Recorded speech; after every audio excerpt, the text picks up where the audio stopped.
you very much. Plenty to talk about this week, of course. Well, we'll be discussing the election results, but it's not all politics this morning. We'll be taking a look at some of the best new TV this week, from Battle of the Bagpipes to A Good Girl's Guide to Murder. And who would be on your hometown's Walk of Fame?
To Saturday mornings on BBC Radio Scotland with me, Zara Janjua, sitting in for Shereen this week.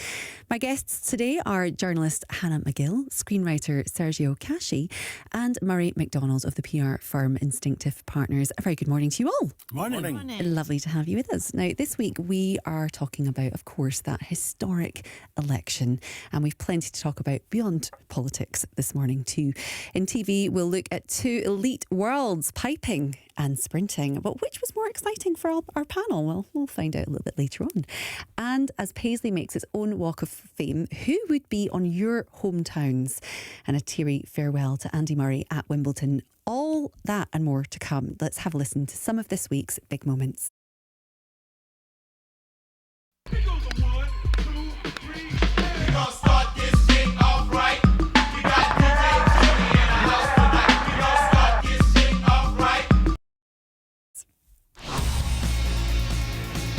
You campaigned for it, you fought for it, you voted for it, and now it has arrived. Change begins now. This is a difficult day, at the end of a number of difficult days. But I leave this job honoured to have been your Prime Minister. Because the Scottish National Party needs to be healed, and it needs to heal its relationship with the people of Scotland. And I am absolutely committed to doing that. My name's Pip Fitzmoby. For the last few months, I've been investigating the Andy Bell case. Oh, and just so you know, they got the wrong person. What is it with you in this case? The whole world thinks Selsing is guilty. It never made sense to me. It can be really intense. You can be the best runner in the world, but I'm not afraid of you. I'm Fred Curly, and it's my title. That's what they all say until they get beat. Yeah. I want to play forever. I love the sport. It's given me so much. But yeah, I don't want to stop. So it is hard.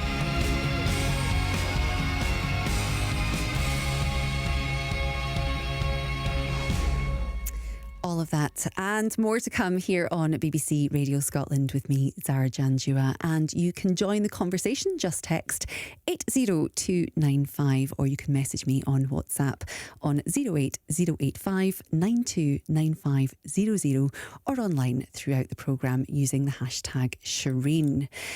Now, as we did say, many great moments coming up on the programme today. And we're going to be kicking things off with moments of the week. So let's go to our wonderful panellists. We have Hannah, Sergio and Murray. Now, Hannah, I wonder, let's kick off with you, your moments of the week. Well, my moment was sort of finishing something I've been doing for a month now, which is a big job, teaching quite intensely a group of American students who have come over to do a summer course through the Council for International Educational Exchange, which sounds a little sinister, but which is an international sort of summer school and international education program, which has just started up in Edinburgh. So I had sort of stewardship of these 9 American students from all different places in the States who didn't know each other to begin with. And my job was to fully instruct them on culture through Edinburgh. I know. One of the things I took them to was the Loud Poets, which is a sort of spoken word night at the Storytelling Centre. Very sort of emotional and punchy and political, and they absolutely loved it. But they did get picked on by the compere in that way that you're terrified of happening when you go to a spoken word or a comedy show. Oh, it happens. And because there's all these sort of beautiful, shining-faced young American women sitting in one row, he sort of fixated on them and was asking them what they were doing, and they're like, we're learning about the entirety of the arts. So we got teased a little for that, but it meant that I got this great experience myself of being able to take them around all these places. And of course, the thing happened that happens when you look at a place that you know very well through the eyes of people who are seeing it for the first time. And it's nice. You feel a certain amount of sort of civic pride. You feel a certain amount of kind of self-reproach and general reproach of, we have all this stuff sitting here, so much of it is free, and how often do we think of just going and wandering around the Portrait Gallery or the Modern Art Gallery, or, you know. So that was nice. And just actually for me... it's quite nice being able to see your home through the eyes of visitors sometimes, isn't it? Absolutely. And just youth as well, just the fact that it's all completely new to them. So that was a lovely experience. They've gone off to spend the weekend on Skye and then back to their homes. So it was nice. And yeah, exactly as you say, just that thing of having a bit of distance from things that can be very familiar and that you can often spend a lot of time complaining about. Absolutely. And what about you, Sergio? What's been happening with you? My son got a new job. Oh, congratulations. Yes, he's been trying to get a new job, and it's really hard for kids nowadays. I mean, it was never easy, but it's so many applications. But he's got a really good one at the National Archives office in Kew. Oh, yes. Oh, that sounds lovely. So he's going to be a civil beautiful servant. Place as well, isn't it? Yeah, absolutely fantastic. Very proud, I would imagine. Really, I think he's the first cashy civil servant. I think they've let you in. Do they know about his family associations, though? Have you been background checked? We're keeping it very, very quiet for the moment.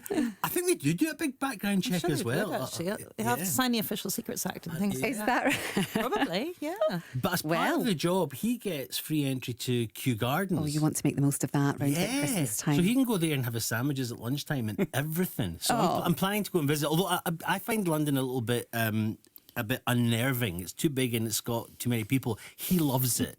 He absolutely loves it, which is great. But I'm not such a big fan. Well, I'm very happy to hear, and congratulations to him for getting a job. Thank you very much. Now, Murray, your moment of the week. Yeah, so I guess a little bit election related, but totally unintentionally. So on Thursday morning, I had to get to Paddington Station. I was down in London, so I had a 40-minute cycle across London, which I really look forward to. It's only quite recently I've started cycling to work rather than going in the tube when I'm down in London, and it just makes your life so much better rather than being stuck with someone's armpit in your face type of thing. It's I know a bit better to be out and about on the bike. So, but it was very brave also. Well, Murray, crazy maybe. It was kind of unintentionally emotional, kind of a kind of poignant moment, because cycling along and all of a sudden realised, I'm cycling past the Houses of Parliament, and right in front of me was looming the Elizabeth Tower with Big Ben in it, and you could see the House of Lords and the House of Commons. But it was Thursday morning early. It was just silent. There was nobody around, and Westminster was quite quiet, and it just felt really nice. But also then I went, oh, it's election day. This feels like really special to be here, and it felt important. And then I carried on cycling, and I went up Birdcage Walk past Buckingham Palace and through Hyde Park. And the freedom you have on a bike! It is amazing, and it's just I encourage everybody to get out the bike an awful lot more. And there was one chap who took it a bit too far, I think, who I saw, who I was behind him on the bike, and he was on one of these rental bikes as well. And he had two sticks sticking out of his backpack, which I eventually realised were crutches. Oh. And he had a massive plaster cast on his leg, which I thought was a rather unconventional way to be cycling a bike. But clearly likes a challenge. Like a challenge. Clearly does like a challenge. Anybody can cycle. Clearly. Well, it was lovely that you enjoyed so much of London this week. There was lots of London, of course, happening and in the news, which we'll be getting to in just a moment.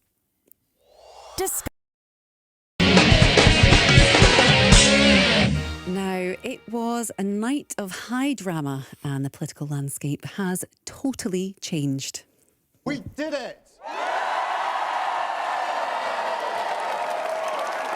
You campaigned for it, you fought for it, you voted for it, and now it has arrived.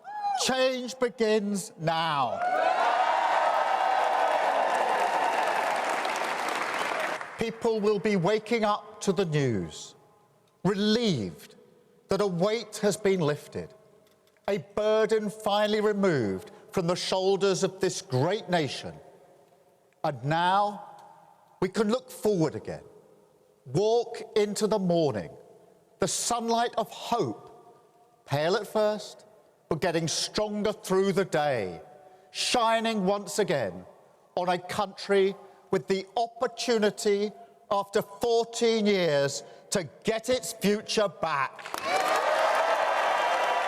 Yes, Labour is returning to power with a huge parliamentary majority of 174 following a collapse in support for the Conservatives. Speaking outside Number 10, former PM Mr Sunak said he would stand down as leader of the Conservatives and apologised to unsuccessful Tory candidates. This is a difficult day, at the end of a number of difficult days. But I leave this job honoured to have been your Prime Minister. This is the best country in the world, and it is thanks entirely to you, the British people, the true source of all our achievements, our strengths, and our greatness. Thank you. So, our panel has had time to, I think, reflect, would be fair to say, since that fairly accurate exit poll on Thursday night. And, of course, time to catch up on sleep, which I'm sure some of you did need. We'll discuss the Scottish result in a bit more detail later on. But first, let's get your reaction to that exit poll. What were your thoughts of that, Hannah? I think when I saw the sort of projected balance, it was more or less what I'd been expecting in terms of Labour and the Tories, certainly. The initial predictions, as this always happens with polling in the run-up to an election, but there was quite a range in what they were predicting. It was all going to be a very large landslide. So I think that element, everyone had their landslide headline already prepared, and that was pretty much a given. But it was whether it was going to be a landslide or a landslide. And some of the predictions had gone like over 200 seats. So I think I was expecting it to be at the low end of the predictions, which was still a very, a very dramatic result. So in a way, a dramatic result was sort of pretty much locked in.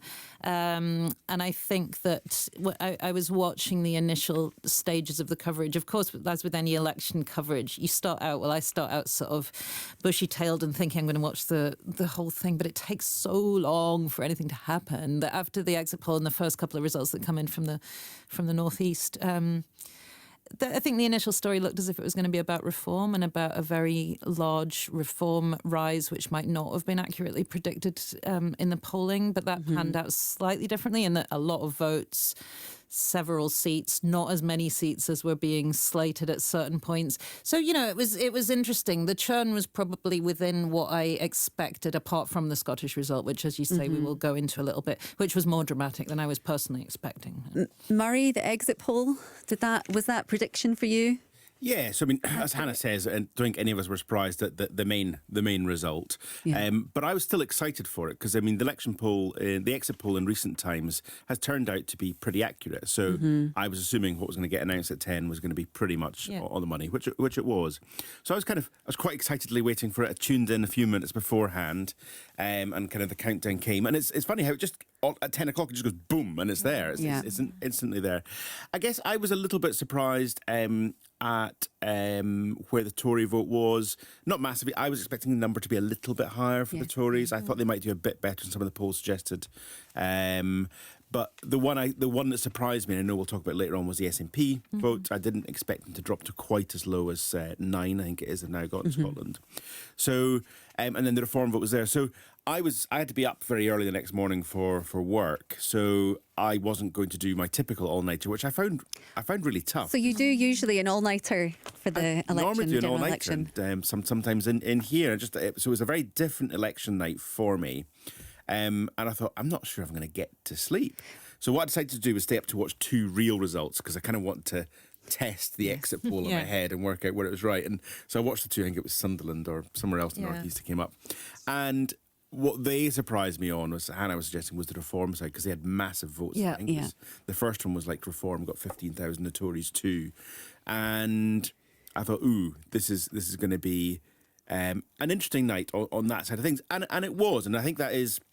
You may come on to later, but in terms of the looking at the votes that parties got and actually the seats they get in the back of that is an interesting conversation. Sergio, did you stay up? Were you feeling tired on Friday? I love staying up during the elections. Yeah, although, like Hannah, I kind of think I always expect it to be more exciting than it is, and then around about 1:30, you know, when the votes are still coming in really slowly, you think, seriously, am I not going to bed? I went to bed around about 3, but I switched Radio Scotland on. I thought I'll go to sleep to Radio Scotland, and I can't remember quite where I dozed off, but I think Stephen Flynn had just retained his seat, and I was quite pleased about that. I thought I'll go to sleep on a high. So whenever Stephen Flynn's result came through, that's when I went to sleep. But the thing that shocked me when I saw the projected results, the poll, was Reform. I mean, they were predicting that Reform were going to have lots and lots of seats. And even though in the end it didn't translate, their share of the vote really proved very, very high. They beat the Liberal Democrats, actually, in terms of proportion of votes, number of votes. And I think long term that could be the big story from this time round, because what's happened in Britain is that we've gone the way of other European countries where there's now a hard right party, or however they would describe themselves, which previously we've never really had in the House of Commons. You've got it in Italy, you've got it in France now we're going to have it in the UK, and that changes British politics. And we've never really had that kind of party. What was interesting on that, there was some polling done just before the election in terms of young people's voting attitudes, and young males in particular were breaking towards Reform, which is not something I think any of us expected, and also the case in Scotland, interestingly. So we're not immune from this. Well, interesting, because it does, of course, raise the question as to why Reform did so well. Do you have any thoughts on that, Hannah? I think Reform is a sort of crisis of the Tory party in sort of the form of a separate entity that actually, I mean, I hope I'm not wrong about this. I could well be wrong, but I tend to think that we've had these far-right parties or further to the right parties. I don't know if they distinguish themselves as far right. They call themselves centre right. No. Yeah, I mean, whatever. But yeah, so we've had UKIP, we've had Britain First, we've had these various manifestations. They tend to flare up and then die because they are often not people who are suited to mainstream politics in one way or another. Now, we saw just before the election, within a week, they lost about 4 candidates to just saying dreadful things online. And I saw the guy, what's his name, Stephen Bull. Is somebody Bull? Oh, I've forgotten his first name. It's not Stephen, but anyway, he was doing some of the BBC coverage, and he's one of Reform's sort of more personable people. He can sort of speak, and he was asked about this sort of, you know, the manifestation of extreme and obvious racism in their party. And he was kind of brushing that off and saying, you know, all parties have got this and that, and most of our candidates are not frothing racists and blah, blah, blah. But it's an unavoidable problem that they don't have a pool of experienced people. They have people who are attaching to their party often because they are racist. I'm not saying that's the only reason you might attach to that party, but it clearly is one, because, immigration is a huge focus of theirs, and not everyone is engaged in that argument on the basis of sensible economic things and pressures on communities. Some of them are in it because they're racist. racist. So I think within the makeup of that kind of party, there is a high degree of volatility, and that tends to mean that they fall away before they become a persuasive electoral I think it's force. more complex than that. I don't think it is simply a kind of splinter of the Tories. I mean, I think particularly when you look at that youth vote that they're apparently getting from young males, there's something there about the anti-establishment nature of it that is appealing to a group of people, which isn't, first, there is a racist element to it massively, but there's a massive element that it's not. And there's something to look into. We've obviously, for the last 5-8 years, had this kind of very woke kind of agenda and world. And there's one of the arguments put forward is that young males in particular, or some section of young males, are pushing. Oh yeah, pushing and I back mean, against I know middle-aged women who voted for reform for some of those reasons, that they felt that some of their interests in terms of women's rights and so on were being pushed out by all the main parties, and they just wanted an explicit position on that. Well, do you know, so it's clear that there's lots to talk about with reform, but I feel like we really need to talk about Labour's win here, because we can't not discuss Labour's win. I mean, the problem with Labour's win is it's really impressive when you look at the number of seats, but that is largely a byproduct of our first-past-the-post system. Labour's share of the vote was less than it was when Jeremy Corbyn lost in 2017. And people say that as if, isn't that an interesting detail? It's not a detail. It's a product of our first-past-the-post system, which is insane and leads to these very bizarre results. And I mean, I'd hate us to be talking about reforming the electoral system in order to help reform get more votes. But at some point, we're going to have to stop and look at the way we do things and say, it's not fair. Well, this is interesting. It's just not fair. It's almost a whole other topic that we could debate in terms of it is an important one, system. because I think that thing about how much your share of the vote relates to how many seats you get is something that gets discussed every time. It is inevitably inflected by who people want to have more seats and who they don't. So, a lot of people on the left, for instance, are very interested in proportional representation when it comes to the Greens and so on, or the Revolutionary Communist Party, but it becomes stickier when you look at reform. But I think that Labour winning, to go back to that, thank you. I don't think that's an insane result. I think that is something that has been required, wanted, worked for, presented in a sober and attractive fashion to most of the electorate with quite a lot of institutional support behind it. You don't have to be passionately in love with Keir Starmer to say that he put a good case across. Well, on Keir Starmer, what's next? How do you think he's going to fare as a leader now? I have to say, watching him go to the palace with his wife yesterday and turning up at Downing Street, the visuals were fantastic. Sir Keir and Lady Vic really looked the part, and I thought it had a whiff of Kennedy's Camelot about it. I really did. You're being lovey now. But wait, I'm not finished. The impression completely evaporated as soon as Starmer stood in front of number 10 and opened his mouth. A less charismatic speaker you will never find. And that's a problem with him. He looks good. It's not a problem. It's what we need. We need someone who is not trying to be a cult of personality. It doesn't come naturally to him doing all that sunshine, and it is a bit cringy hearing that, but I am quite up for someone who is not interested in being a cult of personality. He seems a bit boring because he wants to get a job done and not be stirring people up into... And that's kind of what he's had to do. So the whole Labour election campaign has been called this kind of Ming Vaz approach, which they don't need to worry about now because they've What's delivered the Ming it. Vaz approach? So the whole idea is they've got to walk so carefully through the election campaign and not say anything that's going to offend anyone. Yes, okay. And it's so they're not going to drop this Ming Vaz, which was their poll lead. Great analogy. So they did that. And I think, as Hannah's suggesting there, I mean, people were fed up with the Tories. I'm a Tory voter, and I was fed up with the Tories, and it was time for them to get out. They had nothing to give to us anymore, and it's going to take some time for them to regather. What are Labour going to be doing? So we know what their manifesto is going to be. We know that already Keir Starmer's come out with a few key things. He talked about the Rwanda policy being axed today. They're talking about housing very quickly. These are all good things. I mean, particularly the housing policy is one, I think, I would discuss that the Tories totally so mucked that up. But what is going to be interesting to see with this massive win is, are some of their policies going to change now? Are they going to become a little bit more radical than they did with their Ming Vaz approach? There were obviously some big losses on the Conservative side. Let's talk about some of those. Where were the surprises, Hannah? Oh, I mean, I don't know about surprises, because I think the main, a big thing that everybody was waiting for was that we knew that a lot of very big beasts, as they call them, that a lot of famous names were going to lose their seats. Some who were expected to clung on, like Jeremy Hunt. but others, you know, everybody was waiting to see Liz Truss. She'd had a huge majority. Various people like Jacob Rees-Mogg, obviously.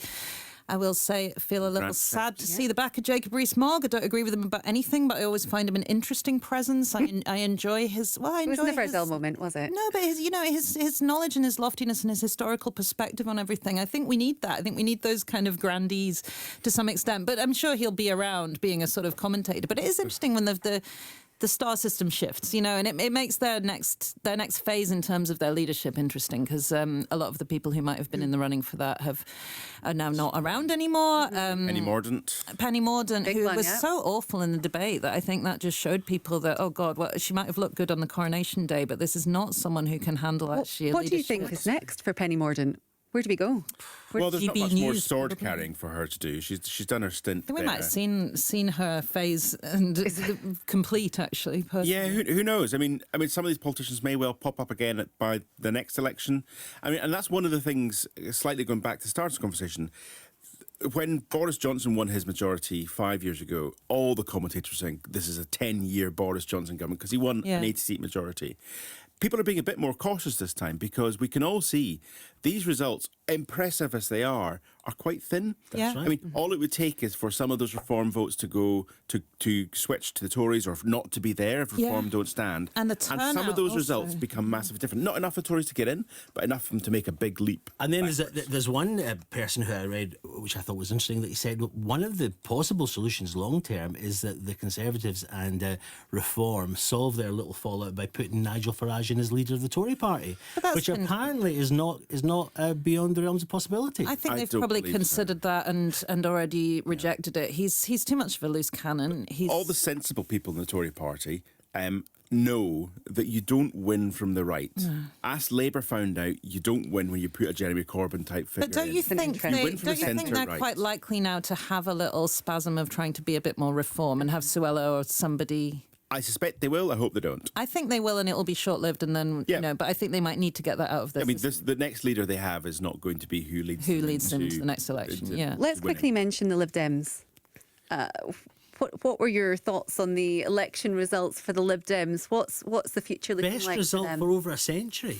Those Ed Davey crazy stunts seem to have worked. And was that surprising? Were you surprised? No, not surprising. I mean, they, like Labour in quite a few seats, benefited from the Tories doing so poorly.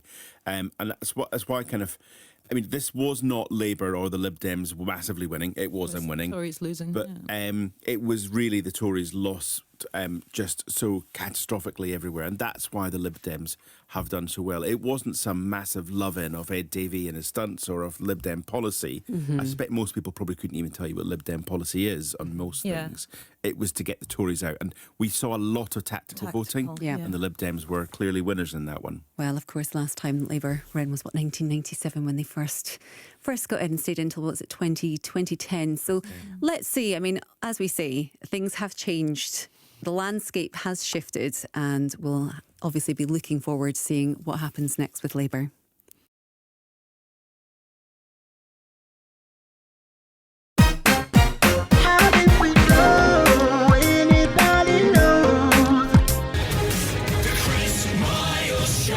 Watching a bit this morning, they've done a phenomenal job.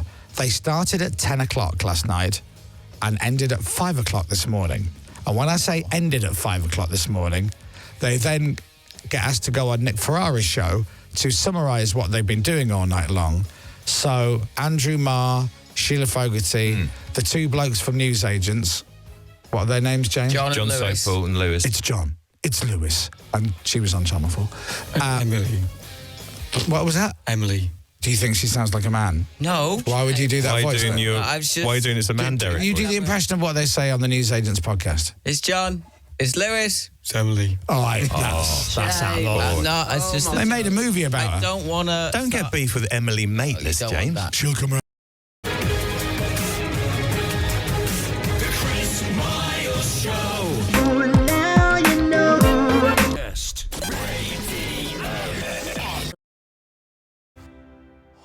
This is Shereen on BBC Radio Scotland. Sarah Janjua sitting in with my guests Sergio Casci, Murray MacDonald and Hannah McGill. And you can join in on any of our conversations this morning just by texting 80295. Now, the national instrument of Scotland is, of course, the bagpipes. And it can be, well, let's be honest, a bit love it or hate.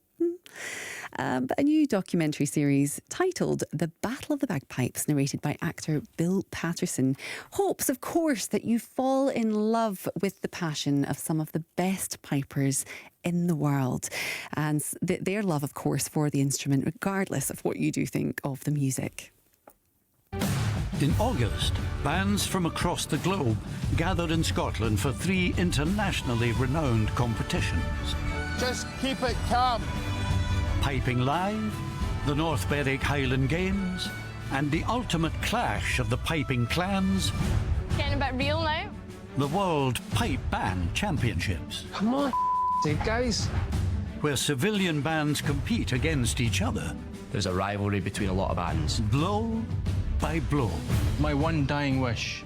I wish you all keep that tempo, just for once. For the ultimate honour. Listen in.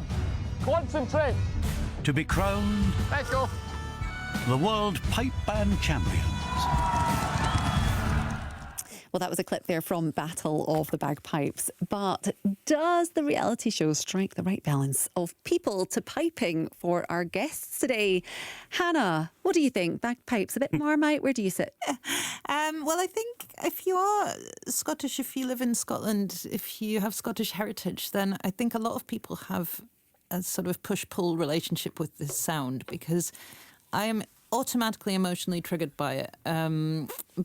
For various reasons that I don't know, to do with vague patriotic stirrings and just the connection of it with emotional things, you know, but also like anyone, especially people who've lived in Edinburgh, I've heard an awful lot of very bad bagpipe playing that's very discordant and shrieky, and I don't think it always is, but I think when it's done not very well, then it's unpleasant to listen to. So, you know, it's not something I would necessarily choose to have around me. But it makes you proud of your Scottish roots. It definitely makes me feel something, yeah, absolutely. And so I think that that's part of why people are resistant to it, actually. It's partly that some people just find the noise off-putting. It's partly that we're embarrassed by emotion, and it stirs emotion, you know.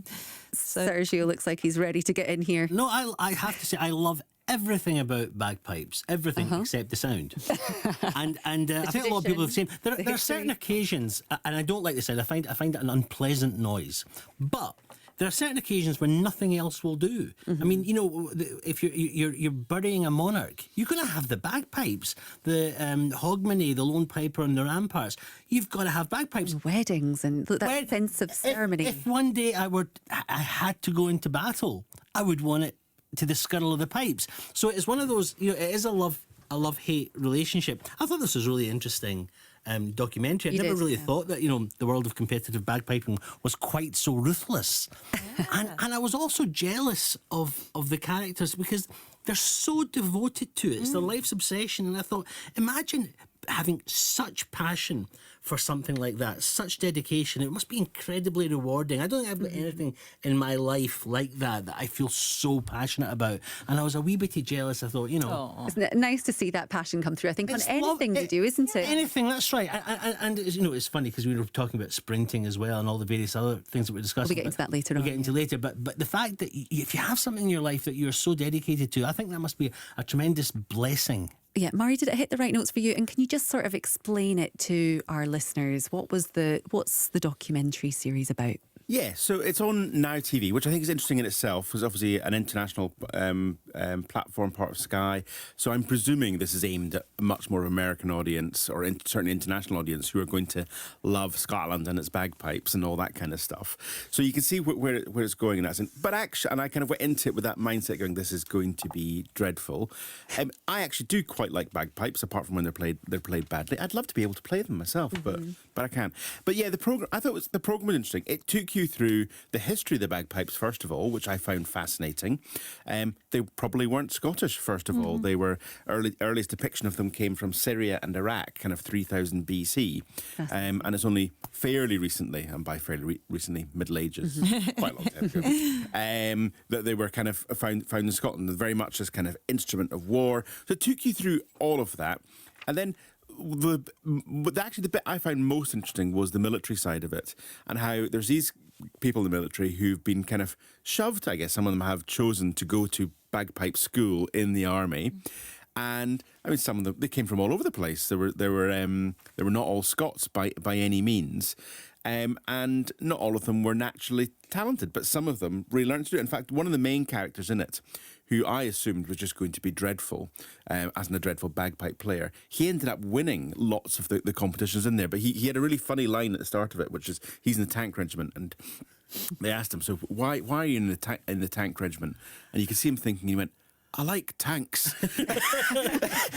So I thought follow what you enjoy. Yeah, so I thought I'd give a really good insight into the bagpipes in the army and how they use that internally, and then the competitions that came through that.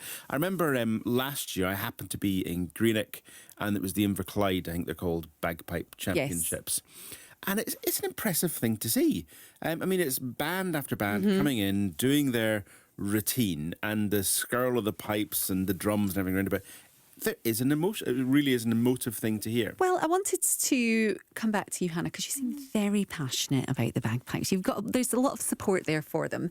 Was there a right balance for learning about the instrument, the history, seeing it being played and hearing that music, and the people involved? Is there a nice balance there? I mean, I was personally less interested in the reality show aspect of it than I was in the finding out about the history, which I actually thought was rather well done. What I did like about it was that it wasn't lauded with a lot of sentimentality about the misty glens, and it was just quite real. It was about ordinary people's lives where they have embraced this particular thing that does have this tremendous cultural resonance, whether you like it or not. And there was something about this just sort of practicality of this is what I do. This is what I practice until I'm really good at it. And I'm quite interested in the fact that it had some very scathing reviews, this programme, because I think there's a kind of automatic, oh God, this is just cheesy nonsense.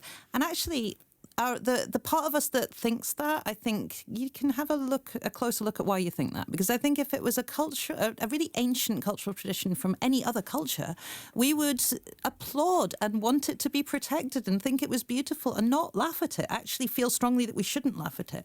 So we often talk about cultural cringe in this country. Sometimes I think that is massively justified. There is some ways in which we get a sort of shortbread shoved down our throat thing. And I may be influenced by the fact that I've just been hanging out with a bunch of Americans who were completely in love with all the traditional culture they saw. But well, it does feel like it's been made potentially for Americans. Just finally, from all of you, would you watch the full series, Hannah? No. Okay. Well, I'm quite interested because I quite liked the competitive side. Following who's going to win, and I'm very invested in the People's Ford, Bog Hall, and Bathgate pipe band. If only for their splendid name. So I'll follow it to see if the Bog Haulers win. Murray? I will not be watching it again. Not because it wasn't good. It's just it's not something I need to have in my life. There's a limit to your love for the bagpipes. There is. You're not following Sergio into battle then. He's really fired up. I do have a vision of this in my head. I've got a vision of it as well. I got a really strong visual when he said it. Well, definitely one for the bagpipe lovers, but also one if you just want to find out a little bit more about bagpipes.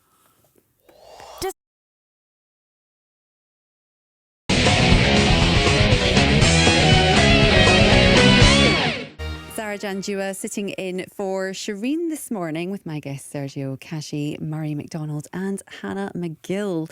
And some of your texts on the election this morning. Carol in Edinburgh says, now the dust has settled, this general election, I must say, any seriously democratic person must strongly criticise a voting system that reveals a winner on a vote from a small percent of the total voting population, and a worse figure in Scotland, by the way.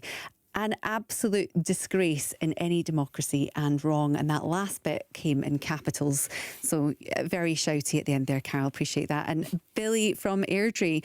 The party exists because other parties are not listening to a section of society. Simple as that. Get real folks, and that's of course with Reform, the Reform Party, I believe, that we were talking about earlier. So do keep your messages coming in on all of our topics. Just text 80295. Next, however, it was, a very emotional moment on Centre Court this week. Yeah, we've worked extremely hard just to be on the court competing, probably not at the level that any of us wanted, but we tried. It is hard because I would love to keep playing, but I can't physically. It's just it's too tough now. All of the injuries they've added up, and like I said, they haven't been insignificant. But yeah, I want to play forever. I love the sport. It's given me so much. It taught me loads of lessons over the years that I can use in the rest of my life. But yeah, I don't want to stop. So. It is hard. Well, we don't want to see you leave either. But ladies and gentlemen, thank you, Andy. A huge round of applause because this man has given us so much joy over the past 20 years to us and to the game of tennis. Thank you so much for everything. Andy Murray. Yes. Of course, and that was, of course, the two-time singles champion Andy Murray, who is playing at Wimbledon for the very last time this year with a doubles match with his brother on Thursday evening, and what could be his last game on the iconic grass courts in the mixed doubles later today. Oh, it was a bittersweet moment, wasn't it, Sergio? I was actually watching telly just You're when having a little cry now. No, I just got something in my eye. I wasn't looking out for it. I wasn't watching tennis. I happened to turn the telly on just as they were losing that doubles match, and they showed the special film. So I watched it live, so to speak, and it was very moving. It really was. And he's Scotland's greatest ever sportsman. I mean, I don't think there's anybody that can really compete for that role. And he's fitted that role perfectly throughout his life. He's dignified. He tries to keep his emotions bottled up, which Scots do, and that means that when the emotions inevitably bubble over, it's so much more moving. Because if somebody's all over the place with their emotions, you kind of ignore it. But when somebody's really trying to be dignified and they just can't hold it in, it makes you start to lose it as well, and then the bagpipes start and all over the place. He's got a great sense of humour, really dry sense of humour, and all of that came out of this conversation with Sue Barker after Thursday's match, and I ended up watching the whole thing and finding it all really quite moving. And this is somebody who doesn't particularly care about tennis, but I did find the whole thing really it's the power of a good video as well. I would say that was very well put together, but we weren't sure we were going to see Murray on the court, were we? We weren't sure we were going to see him. We weren't, and actually just a couple of weeks ago we reviewed the Andy Murray documentary that came out on this programme, and at that point it was kind of the build up to his decision as to whether he was going to play or not. And I'm not a tennis fan at all, but I have got wrapped up over the years with the Andy Murray phenomenon, partly because Shereen herself is such a lover of Andy. She certainly is, yes. So we can't avoid that. And I really was hoping he was going to get to play in the men's singles. I think we all knew he was no chance he was going to win it because he just had a massive operation, wasn't going to be fit enough to do it. But I just hope he could do it because I think there was something special about him being able to bow out at Wimbledon and to kind of say goodbye. Whereas if it had just been that he didn't go to Wimbledon and that was it, that would have felt like a really, really flat and unfair ending to his tennis Do you think career. so? There's no element of, were you not ready to go? Do you think that in some ways these health problems he's been having should have been an indication that maybe it was time to bow out? But I think that bloody-minded determination and that pure love that he has for what he does, it's as Sergio said, it is part of what has made him such a riveting character to have around. You might not be seeing this sort of, I mean, sometimes there was, but this sort of lightning explosion of unparalleled genius. But you're seeing someone who never gave up and who had that sort of, as you say, that kind of almost melancholy side to his nature, and certainly no flamboyant vanity or the odd little tantrum. But his character was, I think, what made people so attached to him. I think that struggling on to slightly beyond what he was capable of was just a continuation of that. I just think it's a good story. I don't get sad about it because I don't want him to carry on until he's crippled himself forever. I want to see him, leave like this. It's a shame they didn't get a final sort of victory. But I think those elements of his character, this is the way it was going to play out, that he would carry on for as long as he could, that we didn't have to see him actually broken and incapable, and that we... Did you want to see him have a Hollywood ending? I think it would have been nice, but I think it's almost just he You might still was get it. always an embracer of the downbeat, and like Sergio says, that's part of the character. That's an element of his character that we all embrace. So it's sort of a kind of this ending where it's like it's a modest ending is fitting But of you've the got man. the mixed doubles this afternoon. Yeah. With Emma Raducanu. Yeah, and that could be a lovely ending. I mean, if he does well That in that would or be great, wins wouldn't that, it? that would Yeah. be a lovely ending. So you've got kind of the old and the new kind of coming together there, and Yeah. I think that would be a very So, poignant way to. no pressure, Andy. Just give us that. Yeah, just give and us we'll something let you to go. Give us that, then you end can on, put your like- feet up. Then you can go. But he's had some tremendous moments over the years, hasn't he? 2012 in particular. What are some of your favourite moments?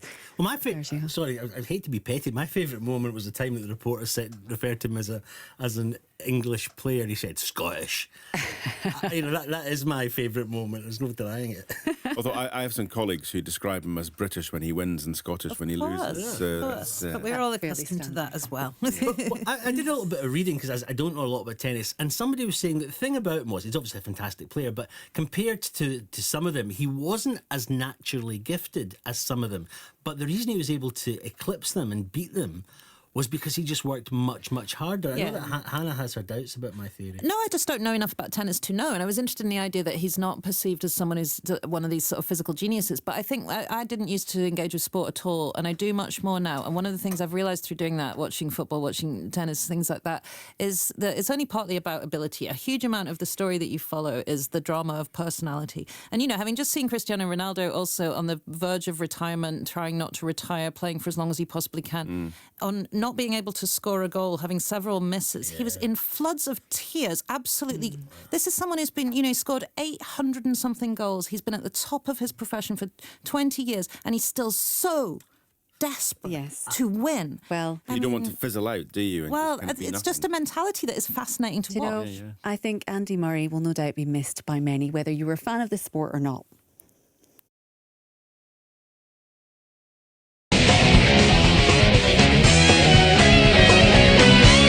Still to come here on BBC Radio Scotland with me, Zara Janjua. We'll take a closer look at the election result in Scotland. Who would be on your hometown's Walk of Fame? And on TV, is A Good Girl's Guide to Murder worth a midsummer watch? Now, you can join any of our topics this morning just by texting 80295 or message on WhatsApp at 08085 929500. Now, though, Edinburgh Festival might be a little bit smelly again this year. Waste and recycling staff in half of Scotland's councils have voted to strike in a dispute over pay. 2 years ago, a bin strike was held for 12 days over the Edinburgh Festival, which led to a huge backlog of waste littering the capital streets. Now, with unions and COSLA at stalemate, it's set to happen again, much to the disappointment of residents and business owners in the capital. Were you affected the last time they were on strike? Now, this is a huge concern, isn't it, Murray? It is, and we've seen this over the years. I mean, the last time I remember this was during COP26 here in Glasgow, when the bins were overflowing, and it was only a last-minute intervention by, I think, the Scottish Government that they got the streets cleaned up. And I was living in Glasgow then, and it was, frankly, disgusting. Everywhere you went, there was rubbish, stuff piling up, it stunk, and there was reports of rats everywhere and so on. So it doesn't take long for things to go wrong. Yeah. I mean, a matter of weeks. I mean, particularly these days, most of us only get our main bin collected, every couple of weeks or every 3 weeks in some council areas. And so by the time you're putting out, it's a bit stinky by that point anyway. So if you're having that racking up all over the city, it's not great. And Edinburgh is our capital city, and it's a beautiful place. Although this is across half of councils. And I think it's the August for Edinburgh is so important, and I think particularly this year when the art sector is struggling, it's a big concern that tourists will be presented potentially with a dump. The city's population has been known to double, of course, during the Fringe. I'm wondering, Hannah, in terms of you were obviously spending lots of time with visitors recently from our city. How do you think this is going to affect their experience, not just being in Edinburgh, but around Scotland? I mean, it makes an enormous difference to your experience if you visit a city and the bins haven't been emptied, and there are various other options of festival cities that you could go to, which there are now, that didn't used to be. Edinburgh had preeminence in that regard. It can't boast that anymore. The festivals are not being well supported for various reasons. There is a public an extremely ill-informed but very effective public kickback against corporate sponsorship, which is making the process of planning the Edinburgh festivals virtually impossible. So they're under a lot of pressure anyway, and in some ways it's for the same reasons that the bin strikers are unhappy, which is that everything's cut to the bone, and council tax has been frozen here for many, many years, and the councils have extremely difficult decisions and prioritising to do. So in a way, there's a self-harm element to it, which is very depressing, which is that the civic structure of the city and the tourist appeal of the city and the functioning of the city as an arts centre are all impacted in a way which then depletes the resources that the city will then have in the future. So that's just horrible and awful. How much you empathise with the actual strike, you would probably have to know a lot more than I do about what is being asked and what their current conditions are. I think doing it at a point of maximum impact is obviously what you do if you're very angry. But the impact on particularly the arts culture at a time when they are already fighting on every front is, as someone with an emotional and professional investment in the festivals, I do find that really depressing and sad. Well, I think there'll be many of us hoping for a very quick resolution to the bin strikes, won't there?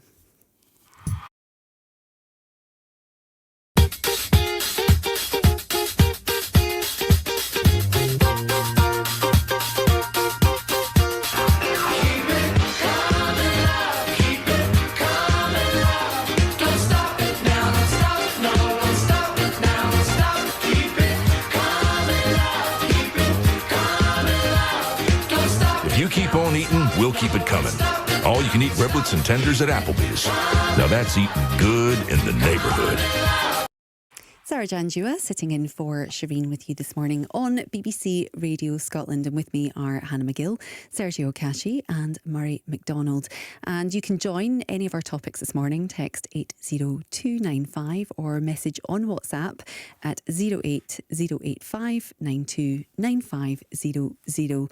And Gillian has texted in about the Battle of the Bagpipes. She says Inverclyde's Battery Park is host to Gourock Highland Games each year, welcoming bands from all over the UK. 2022 it hosted the British Championships.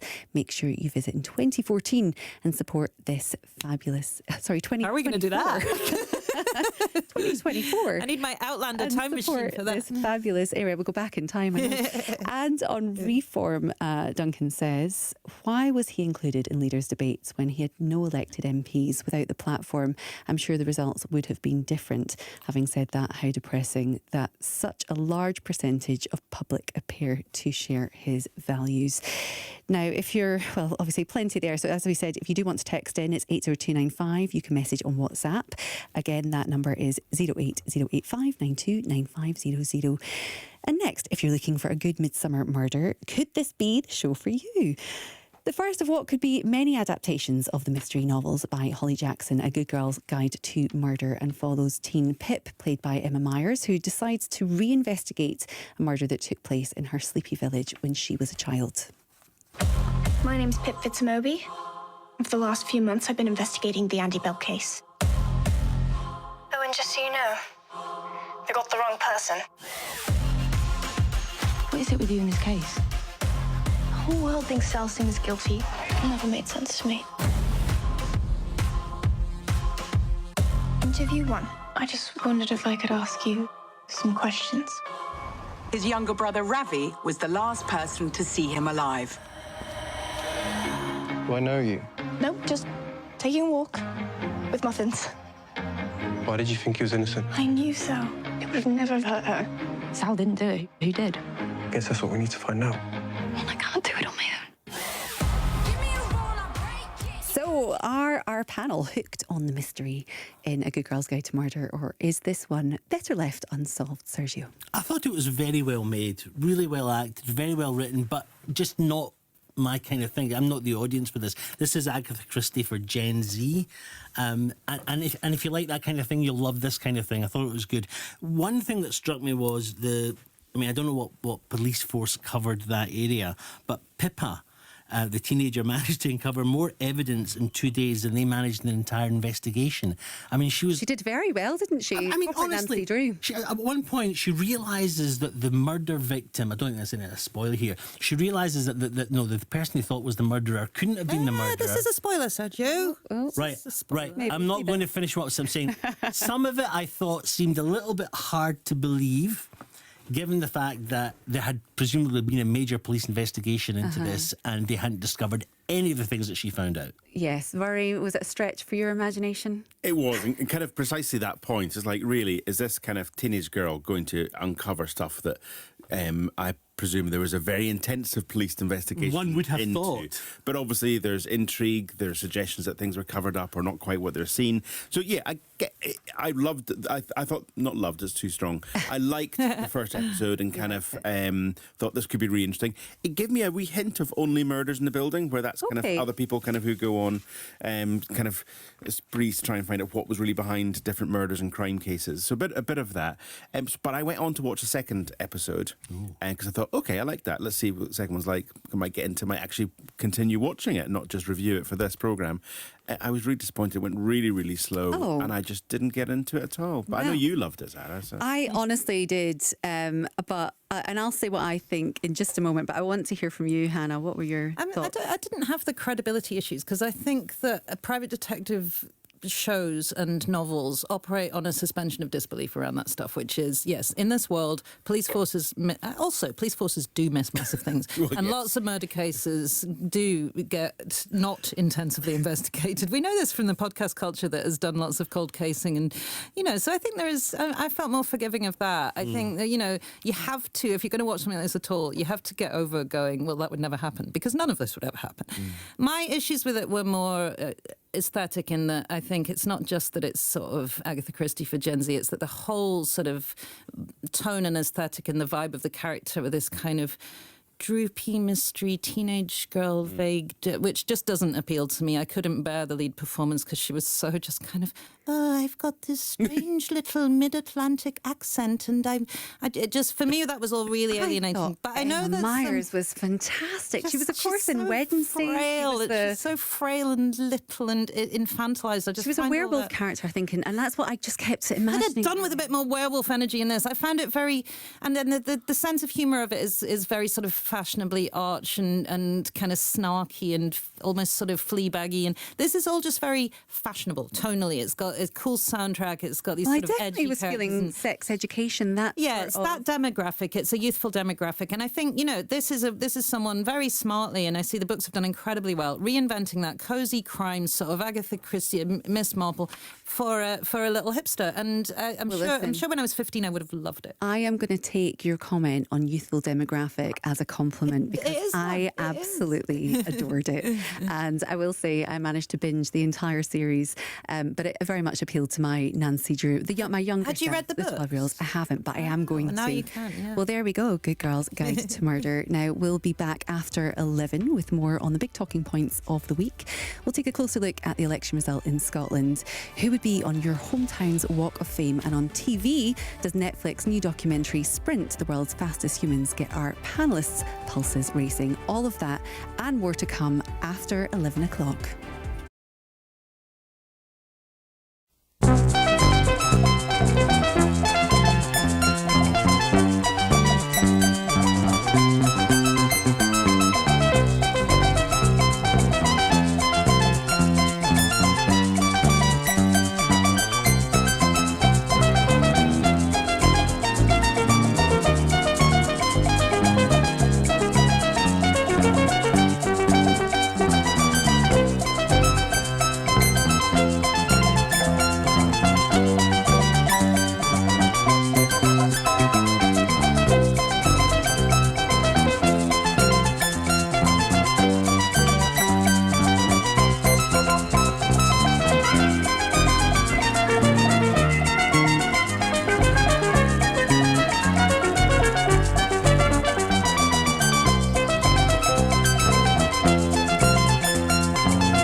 With me are Hannah McGill, Sergio Casci and Murray MacDonald. And the four of us will be here just mulling over some of the big talking points of this week, including a closer look at the election result in Scotland. Who would be on your hometown's Walk of Fame on TV?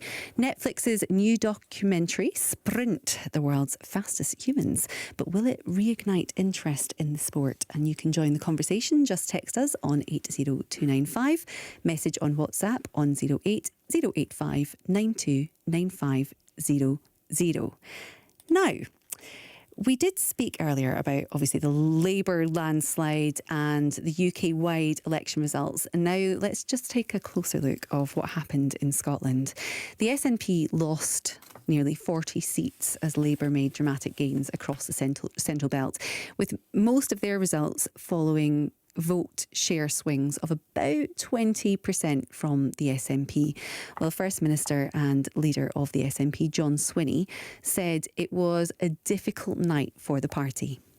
It goes without saying that last night was an incredibly tough night for the Scottish National Party, and I am very sorry to be losing so many able members of Parliament and candidates who were unsuccessful, and that so many staff who work so well to support our members of Parliament and parliamentarians will also not be able to serve in the way that they have up until now. And I'm sorry about the difficulties that will cause for individuals. This tough night adds to what's been a really difficult period for the Scottish National Party, a difficult period that has gone on for some time, and indeed that difficult period has resulted in me becoming leader of the Scottish National Party only 8 weeks ago. But I came into office to fix that difficult period, and I'm committed to doing exactly that, because the Scottish National Party needs to be healed, and it needs to heal its relationship with the people of Scotland, and I am absolutely committed to doing that. So 2 years out from the next Scottish election, how much should we take about what's happened on Thursday as an indication of what could happen in 2026, Hannah?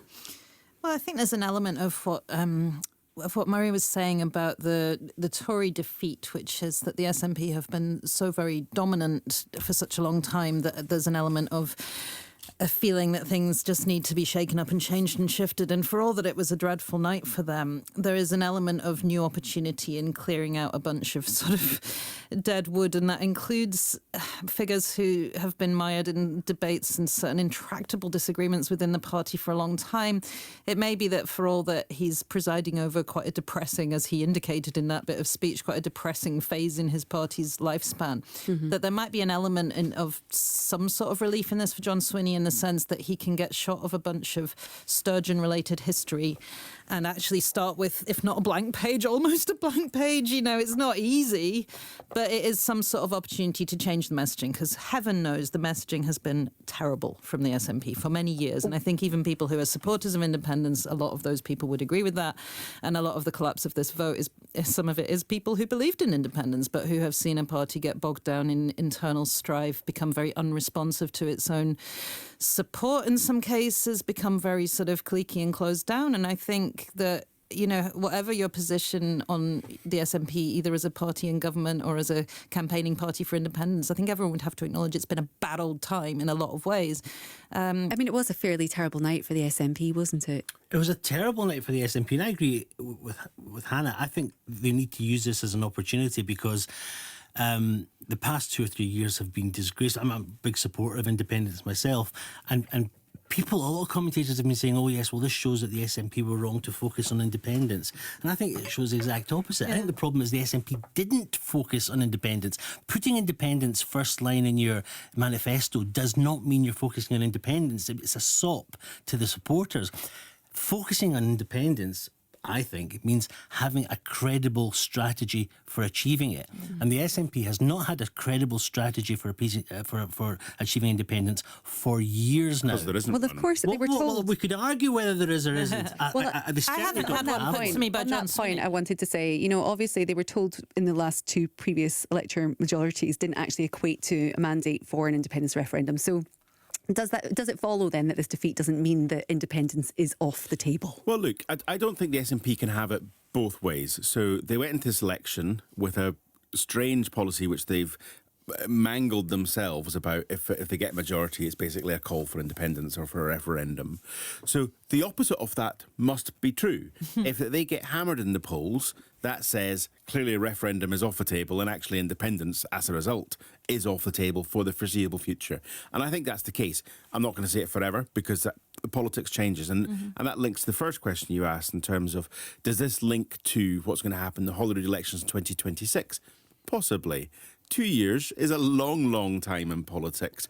And I think the trouble Labour's going to have in 2 years is that they'll have had 2 years of government in Westminster. And I don't believe Keir Starmer at Westminster is going to have an easy time. There isn't a lot of money.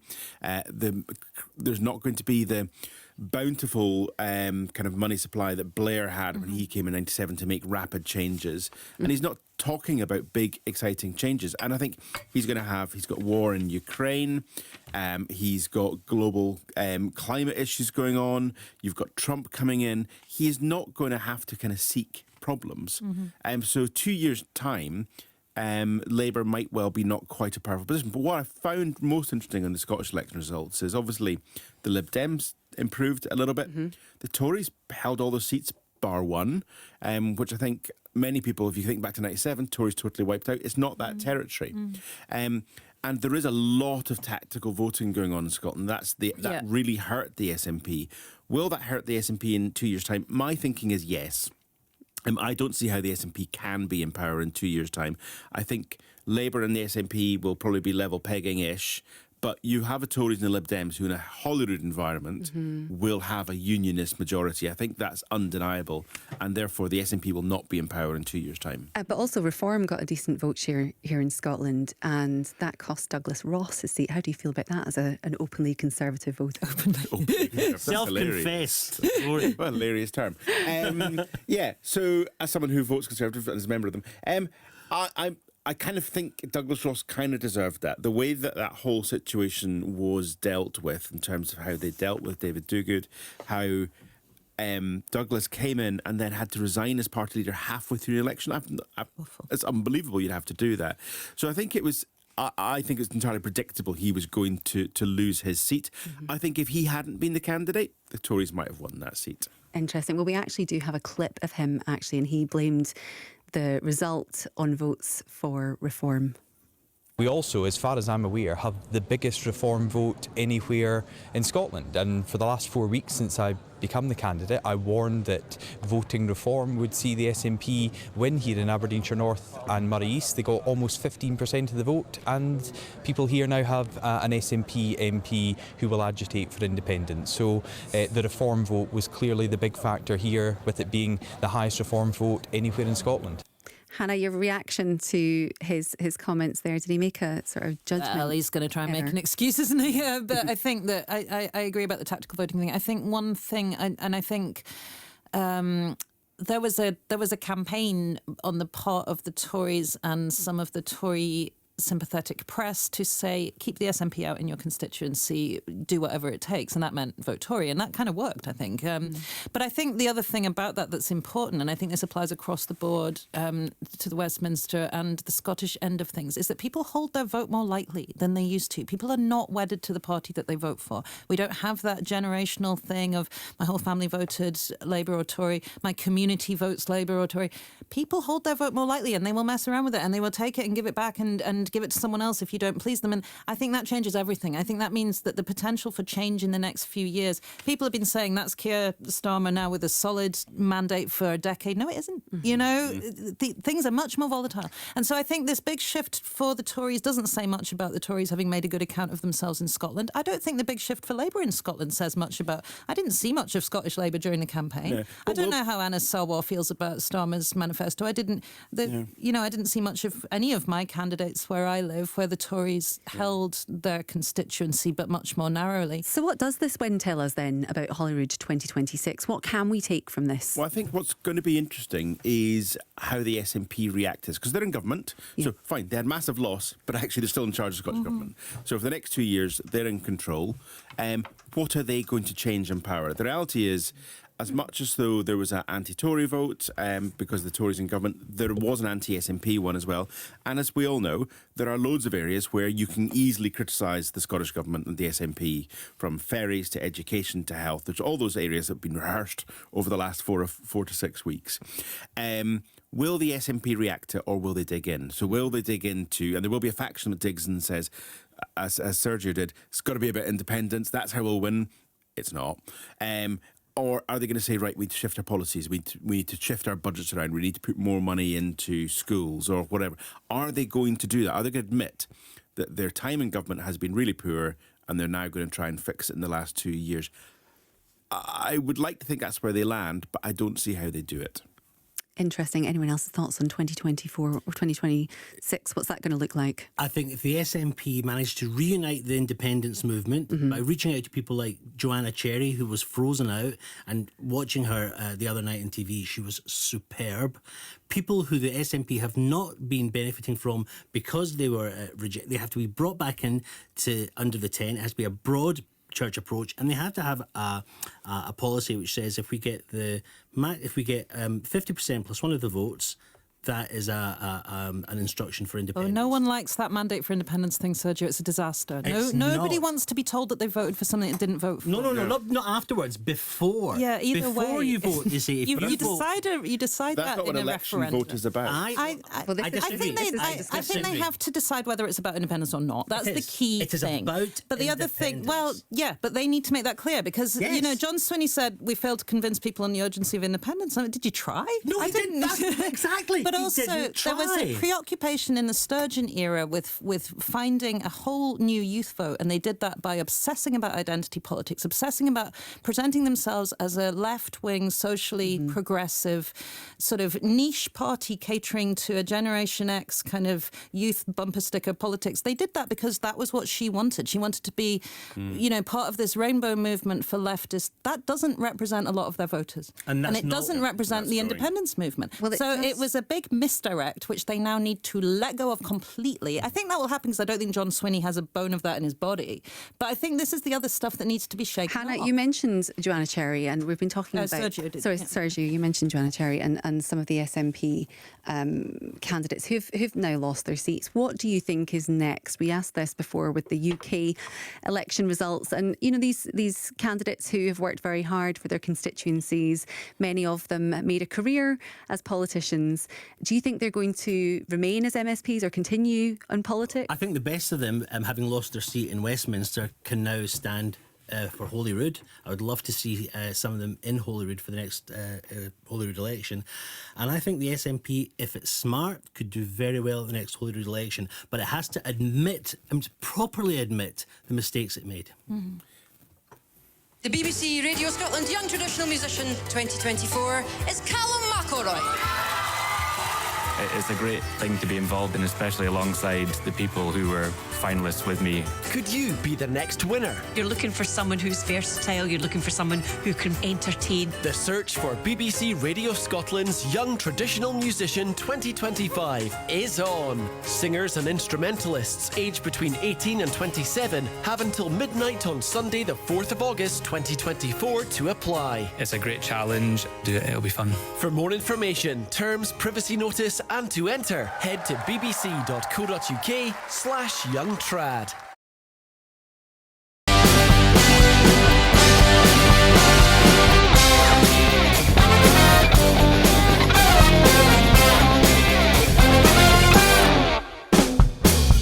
Peters loves himself, and so we've made this jingle. And when old Peters hears it, well, his little toes will tingle. He used to do the broom cupboard, but that did not suffice. He's since done live and kicking and that awful dancing on ice. The Chris Moyle Show, we love Andy Peters.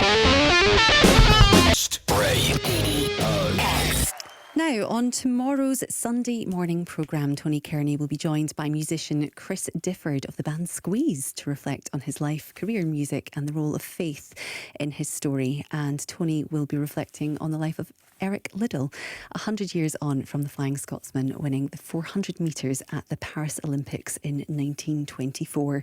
Joining Tony to reflect on some of the news stories of the week from an ethical and philosophical perspective will be writer and member of Jewish Reform community Dr. David Goodman, equalities campaigner Talat Yaqub, and Nick Spencer of the faith think tank Theos.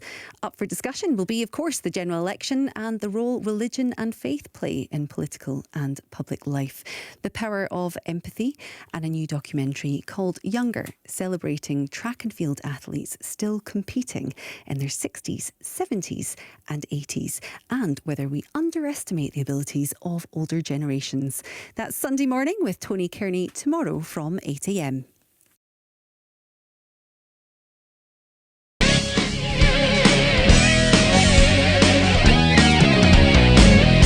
Still to come here on BBC Radio Scotland with me, Zara Janjua, and my guests Sergio Caci, Murray MacDonald and Hannah McGill. We'll talk about the new Paisley Walk of Fame. And we want to know who would be on your hometown's Walk of Fame. Just text us on 80295. And we've had a text already in on that. So Paisley needs to honour all buddies, whether famous or ordinary citizens who've done things for their town. They've missed out Fulton Mackay and Kelly Marie. Oh, there's good ones, aren't they? And Rachel in Glasgow says she put a star on the pavement of Biggar for her grandfather, Brian Lambie. Oh, that's nice. I live in Biggar.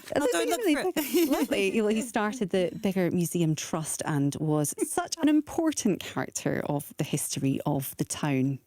So some lovely suggestions there. Fulton Mackay is on the Paisley Walk of Fame. Oh, is he really? Yeah. He's number 8. Oh, well, thank you for letting us know. There's more. His stone is on Gilmore Street near the train station. There you go.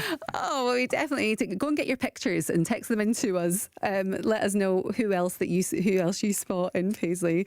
Now, just in time for the Summer Olympics, a new documentary from Netflix wants us to get excited about the world of 100 metres on an athletics track as the sport tries to fill the void left by Usain Bolt.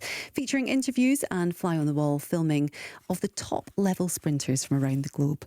What goes into just those 10 seconds on a track?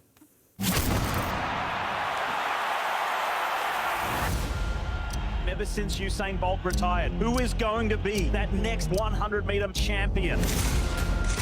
Look good, feel good, do good. Who says you can't be sexy on the track?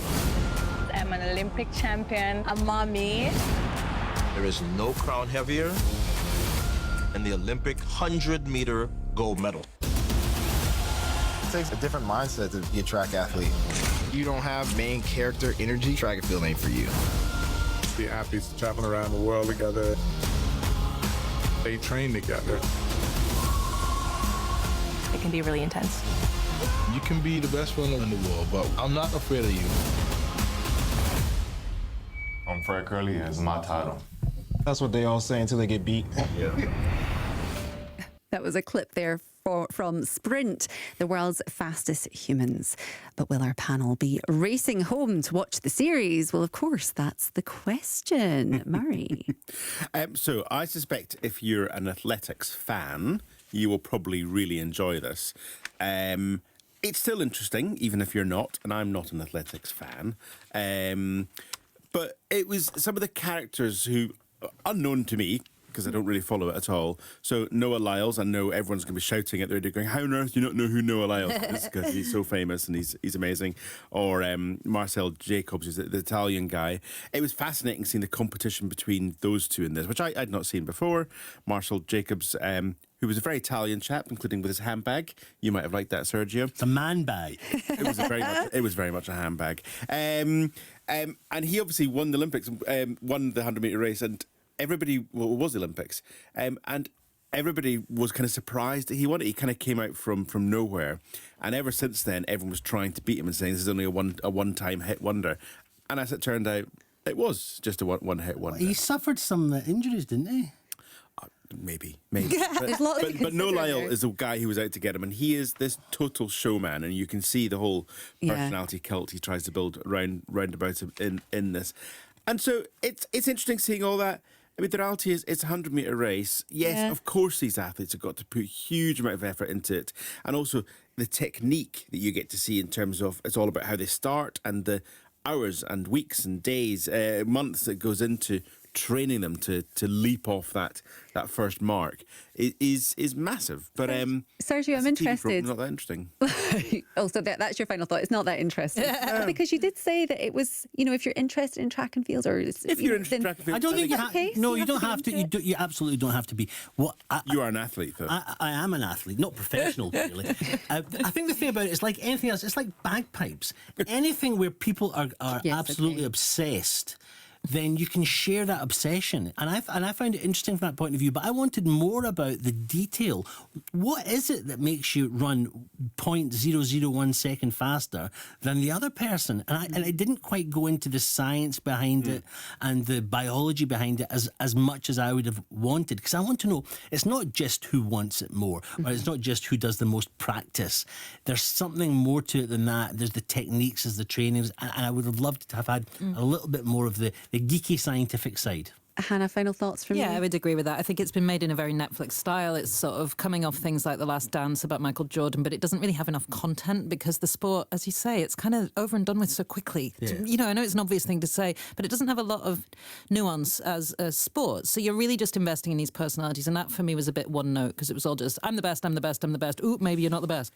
I didn't think it really had enough shade about it. I would have liked more technical detail as well. Do you think maybe it that comes set us later up on. for the Olympics, of course, which is just around the corner? I'm sure that's part of the reason it's on now. Because once you know who the runners are, and once you've invested a little bit in them, well, you become invested. You become invested, and then you care, and that's what the great thing about a show like this is that you then watch the Olympics, and I'm going to be looking out for Marcel Jacobs, the Italian star who's going to run in under 9 he was the one with a very seconds. pouty wife. Yes. One hit wonder with a handbag. Yeah, right. I was a big fan of Sha'Carri Richardson, I have to say. I really. Is that the fingernails? Yeah, just her. But also, I think what came across is this is very stylistic. This documentary, isn't it? And I think I felt very pulled into that world.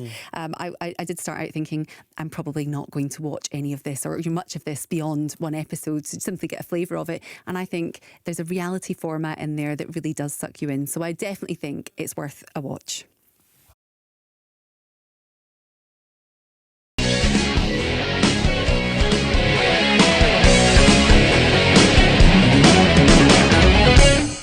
With Zara Janjua sitting in for Shereen this morning on BBC Radio Scotland.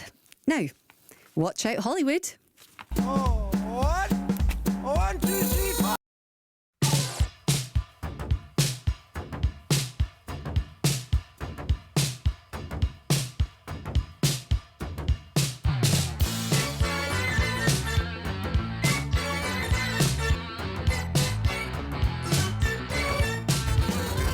Paisley has placed the very first stones in its very own Walk of Fame. Paisley residents were asked to vote for the first 10 stones, and we now know who they are after they were placed this week. The first few are, well, pretty easy to guess. You can guess by the music, for example, just one. But let's talk about who else made the cut and find out who would make our panel's hometown Walk of Fame. Keep yours coming into text 80295. Now, who would you like to see on yours, Hannah? Well, it depends what we mean by hometown, really, because I mean, my birthplace is Lerwick in the Shetland Islands. I know I don't sound like a Shetlander, but I'm technically a Shetlander, and so I think they've probably already got some kind of Walk of Fame. But there's a bunch of interesting people you could have on that. Lots of poets and writers.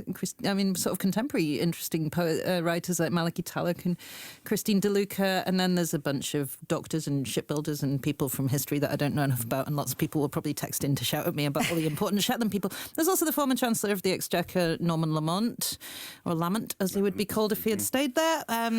People don't necessarily realise that Norman Lamont is a Shetlander, but he is.